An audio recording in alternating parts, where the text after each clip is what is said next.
Hello, my name is Margaret Adele, and welcome to another indie book review. I'm back with some YA sci-fi. So today I am reviewing Aliens Are Real by Oleander Blume. This is the first book in the Caring for Your Clown series, all about interdimensional clowns. Yes, it is basically Pennywise in an uwu phase, and I am here for it.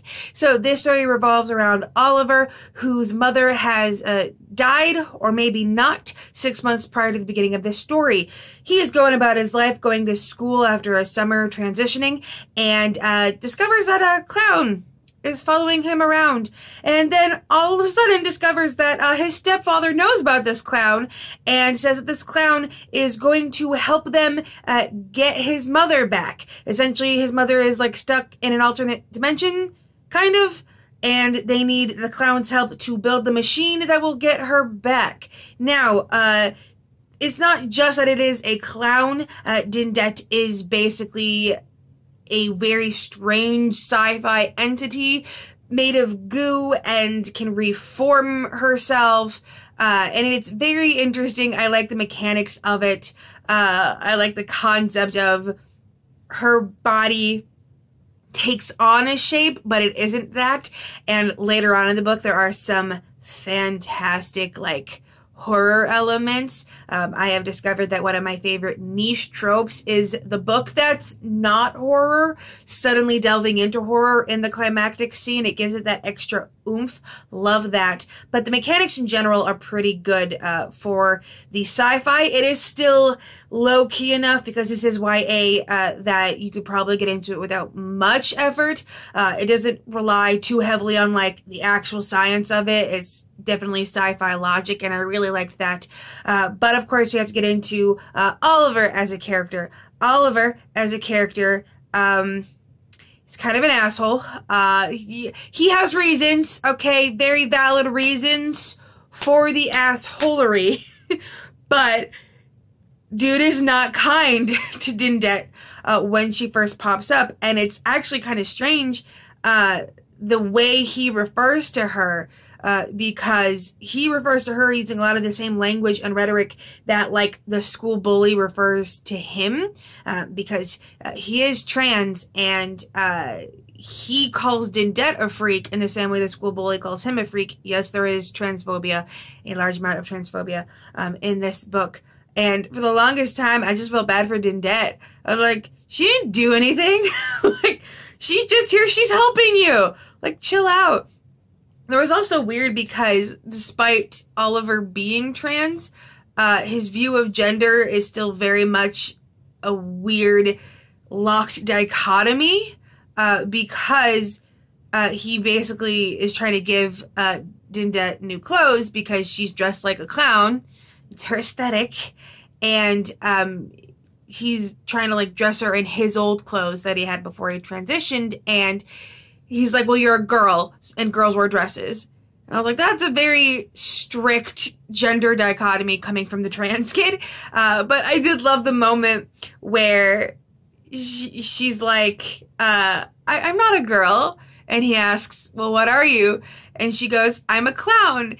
Because my first reaction was, new gender just dropped. The pronouns are Bo, Zo. But, I think that's kind of the point, is that despite being trans, Oliver is still working out some things about gender for himself. And like I mentioned before, there's a lot of transphobia.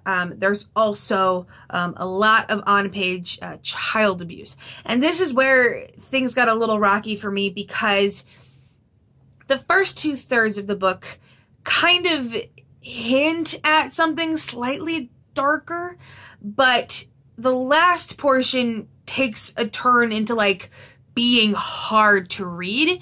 I got the audiobook file from the author for this, and I actually had to like stop and switch to the text, because something about hearing someone say the things going on in the story was like a step too far for my brain, and I had to like switch to a text because I didn't want to have to think about what the audiobook narrator was thinking about while they were reading it, which is a common occurrence for me, and one of the reasons that audiobooks aren't as easy for me, because hearing a human voice in my ear, like, makes me think about what that human was thinking as they were recording this, and so it adds a whole extra level. But especially with this one, is how dark it turns. Like, I couldn't finish it in audiobook format. The narrator was good.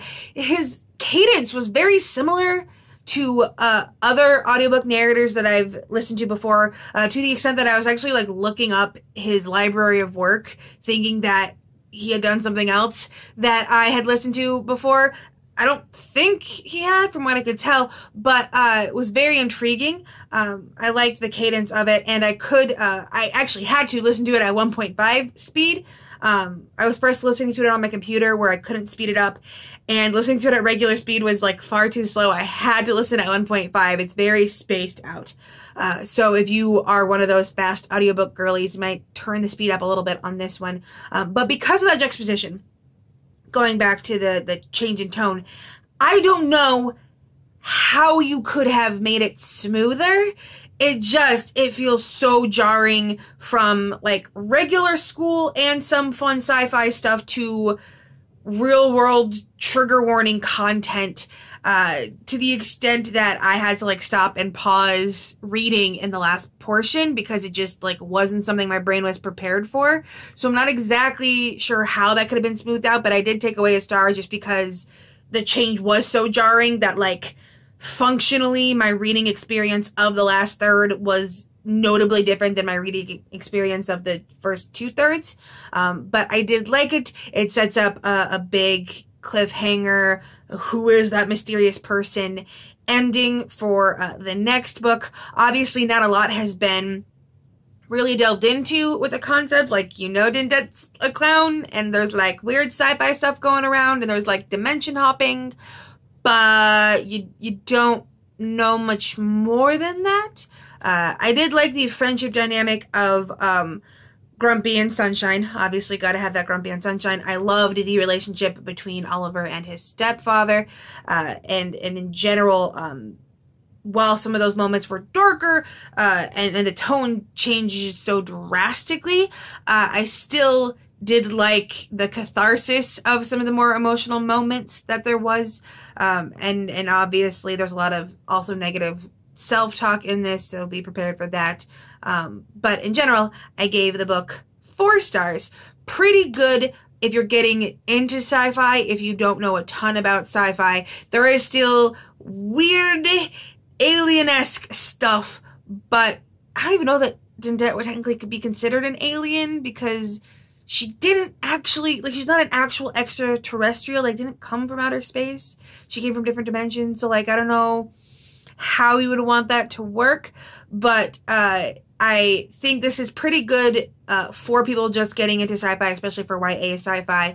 It is accessible in that respect. So in general, I would highly recommend it for that. However, be mindful of all of the trigger warning things going into it. That last third will turn darker in a realistic way, not just in a sci-fi way, a very painfully realistic way. So be on the lookout for that going into it. But I appreciate that, we give a trans character the right to be messy and an asshole, Queer characters don't always have to be the upstanding paragons of goodness to justify their own existence. So it's nice to have the full range of personality types for queer characters. But regardless, would definitely recommend this one. And with nothing else to say, I hope you have a wonderful day and a marvelous tomorrow.